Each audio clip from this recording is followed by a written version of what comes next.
ಸಂತೋಷ ಆಗ್ತದೆ, ಭಾಳ ಹೆಮ್ಮೆನೂ ಕೂಡ ಆಗ್ತದೆ. ಮುಂಚೆ ಆಚರಿಸ್ತಿರ್ಲಿಲ್ಲ ಅನಿಸುತ್ತೆ.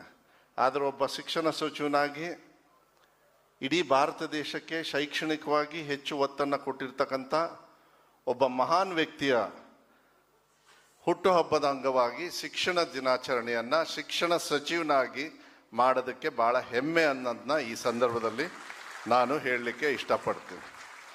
ಸಾಕಷ್ಟು ವಿಚಾರಗಳನ್ನು ನಾರಾಯಣರವ್ರು ಹೇಳಿದರು, ನಜೀರ್ ಅಹಮದ್ ಅವರು ಕೂಡ ಸಾಕಷ್ಟು ವಿಚಾರ ಹೇಳಿದರು, ರಿಜ್ವಾನ್ ಅವ್ರು ಹೇಳಿದರು, ಬೇರೆ ಬೇರೆ ಮಕ್ಕಳು ಕೂಡ ಕೆಲವು ಮಾತುಗಳನ್ನು ಆಡಿದ್ದಾರೆ ಅಂಥೇಳಿ ಏನು ಹೇಳಿದ್ದಾರೆ.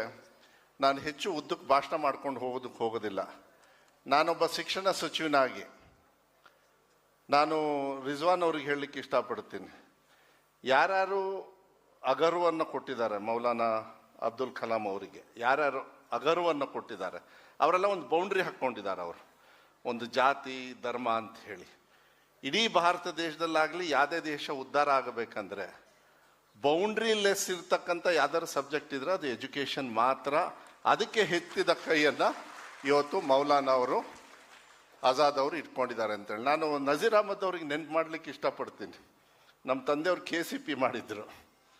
ದಾವಣಗೆರೆಯಲ್ಲಿ ನೀವು ದ್ವಾರ ಬಾಗಲ್ಗೆ ಮೌಲಾನಾ ದ್ವಾರ ಬಾಗಲು ಅಂಥೇಳಿ ನಮ್ಮ ತಂದೆಯವರೇ ಪರ್ಸ್ನಲ್ಲಾಗಿ ಇಲ್ಲ ಅವ್ರ ಹೆಸರು ಬೇಕೇ ಬೇಕು ಅಂಥೇಳಿ ಒಂದು 10 ಲಕ್ಷ ಜನರನ್ನು ಸೇರಿಸಿ ಒಂದು ಕಾರ್ಯಕ್ರಮ ಮಾಡಬೇಕಾದ್ರೆ ಎಲ್ಲರೂ ಅವ್ರ ಆಶೀರ್ವಾದ ತಗೊಂಡು ಈ ಕಾರ್ಯಕ್ರಮಕ್ಕೆ ಬರಬೇಕು ಅಂತೇಳಿ ಸನ್ಮಾನ್ಯ ಬಂಗಾರಪ್ಪಾಜಿಯವರು ಹೇಳಿರ್ತಕ್ಕಂಥದ್ದನ್ನು ನಾನು ನೆನ್ಪು ಮಾಡಲಿಕ್ಕೆ